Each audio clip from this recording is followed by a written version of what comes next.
is Candace James. I'm the poet laureate for a little suburb just outside of Vancouver called New Westminster.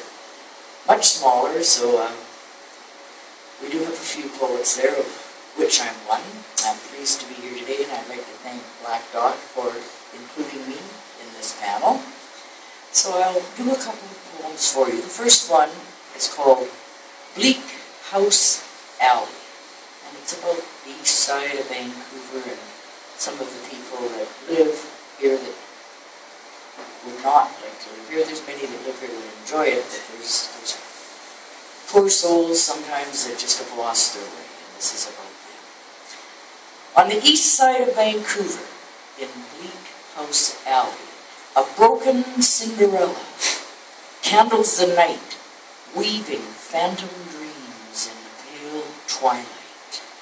Breathing in the foggy remnants of second-hand wishes, she churns them and burns them under the hot buttered streetlights, drinking in the horizon, gulping it like wine on this hot, thirsty night of no reprisals.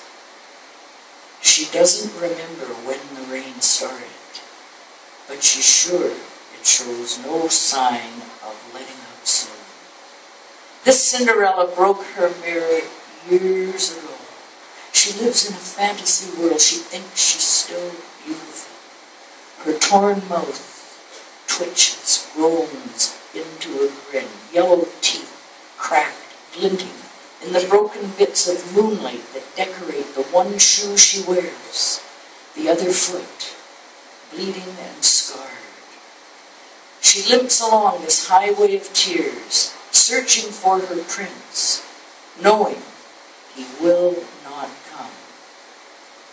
Wasted chants and rituals, unanswered prayers and wishes, shattered hopes and dreams, broken Cinderellas and damaged Prince Charmings, living and dying in obscurity in Bleak House Alley on the east side of Vancouver.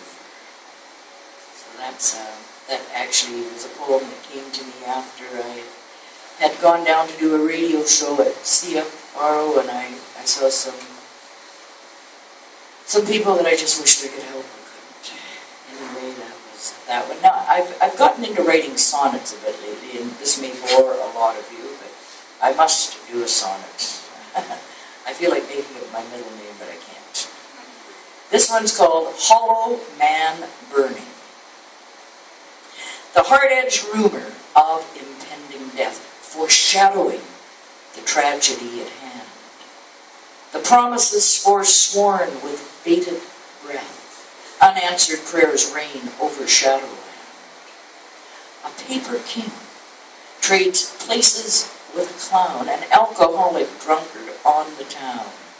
A bar stool for a throne, smoke for a crown, and every drink he takes just takes him down. He can't escape. He has nowhere to go, imprisoned in this nightmare of the dead. A mad fool ruling kingdoms wrapped with woe, encapsulated in a web of dread. Addicted and enslaved by his desire. A hollow man that burns in liquor's fire. That was written about a friend of mine. It was a bit more than a friend at the time. Anyway, that was that. Now I'll do one last one. I'll make it kind of a nice one. This is a lot lighter. This is about people, I'm sure we all know them. High school sweethearts, they get married, they live together forever and ever and ever. But the passion seems to ebb. They still love each other, but it's things just aren't what they were.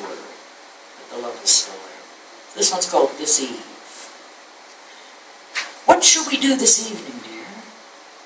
What shall we do this eve? Shall we stand worlds apart together beside love's tomb to grieve? Shall we shed a tear or two, or shall we tell a lie? Shall we stare at separate moons moments or hang on days gone by. Gone are the stained glass hours we rode through yesterday, astride the champing hearts of lovers in love's play. Gone are the star-spun nights that lit our eager hearts, bleeding with lust and love, tangled in body parts. The road that leads to yesterday is overgrown and dense, a vast, perfidious shadowland past all points of pretense. And if we dared to speak the truth, we'd be forced to confess. The waning of the wandering years has left our hearts recess. What shall we do this evening, dear? What shall we do this evening? Let us stand worlds apart together, beside love's tomb and grieve. Thank you all so very much.